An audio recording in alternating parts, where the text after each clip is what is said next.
السلام علیکم ورحمۃ اللہ وبرکاتہ۔ روزے دار کتنا ہی اہتمام کرے، روزے کے دوران کچھ نہ کچھ کوتاہی ہو ہی جاتی ہے۔ کھانے پینے اور روزہ توڑنے والی باتوں سے بچنا تو آسان ہوتا ہے، لیکن فضول مصروفیات اور نامناسب گفتگو سے مکمل بچنا نہیں ہوتا۔ اسی لیے اس طرح کی کوتاہیوں کی تلافی کے لیے شریعت میں رمضان المبارک کے ختم پر صدقۃ الفطر کے نام سے گویا کہ روزے کی زکوٰۃ الگ سے واجب قرار دی ہے۔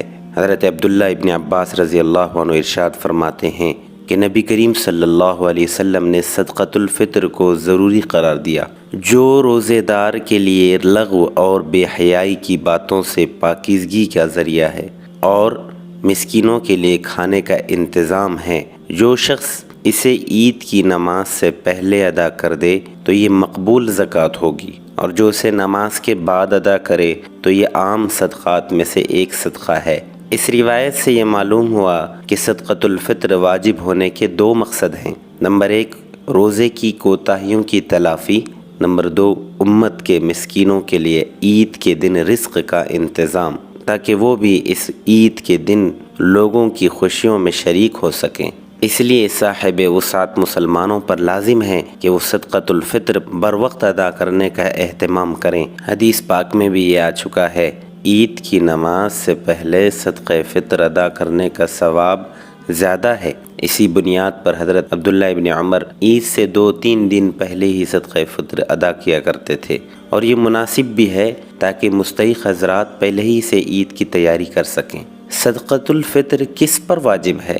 صدقۃ الفطر اس شخص پر واجب ہے جس کے پاس 5 چیزوں کی مقدار 52.5 تولے چاندی کے برابر ہو جائے تو اس کے اوپر صدقۃ الفطر واجب ہے۔ 5 چیزیں یہ ہیں: ایک یہ کہ جس کے پاس بیچنے کی نیت سے پلاٹ خرید کر رکھا ہوا ہو، دوسرا یہ کہ اس کے پاس سونا ہو، یا تیسرا اس کے پاس چاندی ہو، چوتھا اس کے پاس کیش ہو، روپیہ ہو، پانچواں یہ ہے کہ اس کے پاس ایسی کوئی چیز ہو یا ایسی کوئی جگہ ہو جس کو اس نے سال بھر سے استعمال میں نہیں لیا۔ ان 5 چیزوں کی قیمت اگر صاحب نصاب کے برابر ہو تو اس کے اوپر صدقۃ الفطر واجب ہے۔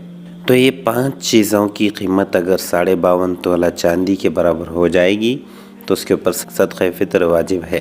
جو نابالغ بچے خود کسی نصاب کے مالک نہ ہوں، ان کی طرف سے ان کے باپ پر صدقہ فطر نکالنا واجب ہے، اور اگر وہ بچے خود صاحب نصاب ہو تو ان کے مال میں سے صدقہ فطر نکالا جائے گا، اور اگر کوئی بچہ عقل کے اعتبار سے کمزور ہو یا پاگل ہو، اس کی طرف سے بھی صدقہ فطر نکالا جائے گا۔ صدقۃ الفطر عید کے دن صبح صادق میں واجب ہو جاتا ہے، لیکن اس کو ادا کرنے کے لیے صحیح وقت عید سے 2-3 دن پہلے کا ہے، تاکہ غریب اور مسکین لوگ اپنے عید کی تیاری کر سکیں۔ اور اگر کوئی صدقۃ الفطر عید کے دن ادا کرے یا عید کے بعد ادا کرے تب بھی وہ ادا ہو جائے گا، البتہ وہ عید کے دن صبح صادق کے وقت واجب ہوتا ہے، اور گھر میں جتنے بھی افراد ہوں سب کی طرف سے صدقہ فطر دینا واجب ہے۔ البتہ یہ بات ہے کہ جو نابالغ ہیں ان کا صدقہ فطر ان کا باپ یا ان کا والی عطا کرے گا، اور جو بالغ ہیں تو ان کا صدقہ فطر ان کے اوپر خود واجب ہوگا، اور اگر وہ کسی ایک گھر میں رہتے ہیں تو کوئی بھی ان کے طرف سے اگر ادا کرے تو ادا ہو جائے گا۔ صدقۃ الفطر گھر کے ہر افراد پر واجب ہوتا ہے، چاہے وہ 1 سال کا یا 1 دن کا ہی کیوں بچہ نہ ہو۔ عید کے دن صبح صادق کے وقت گھر میں جتنے افراد ہوں گے ہر ایک کی طرف سے صدقۃ الفطر واجب ہے۔ صدقۃ الفطر کی مقدار کیا ہے؟ صدقہ فطر کی مقدار 1 سا یا نصف سا گیہوں ہے۔ نصف سا کی مقدار موجودہ وزنوں کے اعتبار سے لگ بھگ 1.25 کلو ہوتی ہے۔ نصف سا گیہوں یعنی 1.25 کلو گیہوں یا اس کی قیمت ادا کر سکتے ہیں۔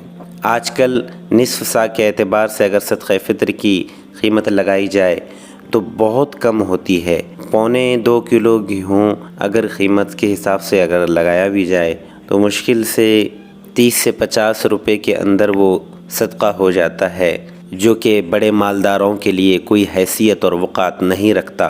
اس لیے ایسے لکھپتی اور کروڑپتی اور جن کو اللہ تعالیٰ نے مال و دولت سے نوازا ہے، ان حضرات کو یہ مشورہ دیا جاتا ہے کہ وہ زیادہ ثواب حاصل کرنے کے لیے نصف سا گیہوں کی قیمت کے بجائے 1 سا، نصف سا یعنی 1.25 کلو سے اگر اس 2 گنا کیا جائے تو 3.5 کلو گیہوں کی قیمت یا کھجور یا کشمش کا حساب لگایا جائے۔ اس میں ان کو ثواب زیادہ ملے گا اور فقراء کو زیادہ فائدہ ہوگا۔ روایت میں آتا ہے کہ حضرت عبداللہ ابن عباس رضی اللہ عنہما نے بصرہ میں خطبہ دیتے ہوئے ارشاد فرمایا، پیغمبر علیہ السلام نے 1 سا کھجور یا 1 آدھا سا گیہوں کا صدقہ ضروری قرار دیا ہے، جو ہر آزاد، غلام، مرد، عورت، چھوٹے اور بڑے پر لازم ہے۔ لیکن جب حضرت علی کرم اللہ وجہہ وہاں تشریف لائے اور یہ دیکھا کہ گیہوں کا بازاری بھاؤ سستا ہے تو آپ نے ارشاد فرمایا کہ اللہ تعالیٰ نے تمہارے اوپر وسعت فرمائی ہے، اس لیے اگر تم صدقہ فطر ہر چیز کا 1 سا کے حساب سے نکالو تو زیادہ بہتر ہے۔ اس سے معلوم ہوا کہ وسعت رکھنے والے صاحب حیثیت لوگوں کو اضافے کے ساتھ صدقہ فطر نکالنا چاہیے، وہ 1 سا کھجور کی مقدار ہو یا 1 سا کھجور ہو، 1 سا کشمش ہو۔ بہرحال مقصد یہ ہے کہ اپنی وسعت کے حساب سے زیادہ صدقہ فطر نکالنے کی کوشش کریں۔ اب صدقہ فطر دینا کسے ہے؟ بہتر یہ ہے کہ ایک آدمی کا صدقہ فطر ایک ہی مستحق فقیر کو دیا جائے، کیونکہ ایک صدقہ فطر بہت سے فقیروں کو تقسیم کر دینا یہ مکروہ تنزیہی ہے، ناپسندیدہ ہے۔ البتہ کئی لوگوں پر واجب ہونے والا صدقہ فطر ایک فقیر کو دینے میں حرج نہیں۔ اللہ تعالی ہمیں عید سے پہلے صدقۃ الفطر ادا کرنے کی توفیق عطا فرمائے۔ اگر عید سے پہلے نہ ہو تو عید کے دن یا عید کے دن بھی نہ ہو تو عید کے آئندہ دن سے یا جتنی جلدی ہو سکے صدقۃ الفطر ادا کرنے کی توفیق عطا فرمائے۔ آمین۔